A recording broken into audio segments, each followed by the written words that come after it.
Bé, doncs bon dia a totes i tots i moltes gràcies, com sempre. Compareixem avui ací els dos portaveus dels grups del PSOE i de Compromís per denunciar de forma contundent i una vegada més el menyspreu i la prepotència amb la que el grup del Partit Popular ens tracta des de l'inici d'esta legislatura.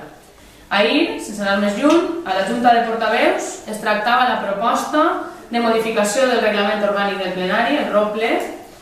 una proposta formulada per tots els grups polítics davant de la complicitat que implicava des de la seva posada en funcionament i de la que vam acceptar tots de bon grat parlar-ne per tal d'arribar entre tots, amb diàleg i consens, a una simplificació i una major agilitat per a la pràctica diària. I fins ahir, tot bé, cap problema per part de ningú. Fins que ahir, a la Junta de Portaveus, el PP va demostrar una vegada més la seva poca voluntat de consens i molt menys de diàleg amb els membres de l'oposició i la seva cada dia més xuleria i prepotència, i amb lletres majúscules, xuleria i prepotència,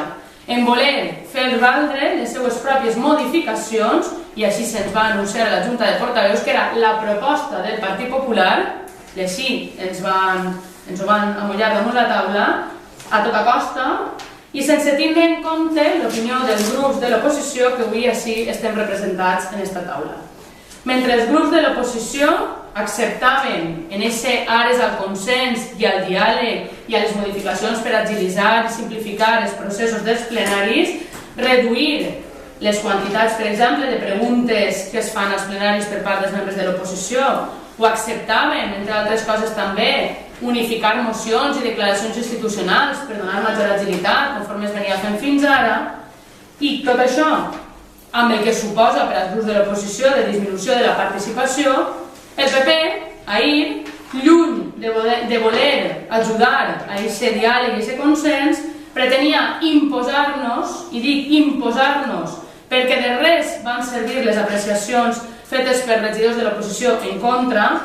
qüestions tan importants per a nosaltres com, per exemple, l'eliminació de les rèpliques a les preguntes als plenaris o que l'alcalde, com que no té prou podent intervindre, i ahir ho podeu llegir a l'article 83.4, les vegades que li dóna la gana al llarg del plenari, com que no tenen prou amb això, damunt també ens han d'imposar amb el temps que li dóna la gana. Vull dir, a partir d'ara l'alcalde pot parlar quan vulga i el temps que vulga, i els partits de l'oposició ens hem de dedicar a disminuir les nostres preguntes, a disminuir les nostres intervencions i a no replicar una vegada se'ns responguen a les nostres preguntes. Doncs no, així els grups de l'oposició, almenys els que estem així representats, no ho anem a permetre de cap de les maneres. I és que des que el PP va accedir a l'alcaldia d'esta ciutat, les actituds dictatorials, el ninguneig constant cap als qui no pensen com ells, la nul·la participació de l'oposició i la falta de diàleg s'ha convertit en el seu quefer diari, li pese a qui li pese.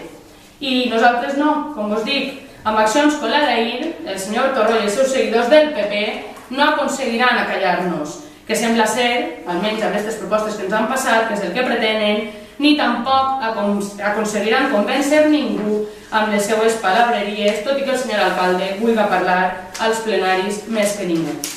Amb acció com les d'ahir, el senyor alcalde i el seu grup l'únic que demostren és la dictadura, i amb lletres majúscules, la dictadura en la que ens han sumit a la nostra ciutat i al nostre ajuntament des de l'entrada a este govern del Partit Popular i el nodo particular en el que estan convertint tots els òrgans municipals. Jo, sense més, li dono la paraula al Sam. Moltes gràcies, Lorena. Efectivament,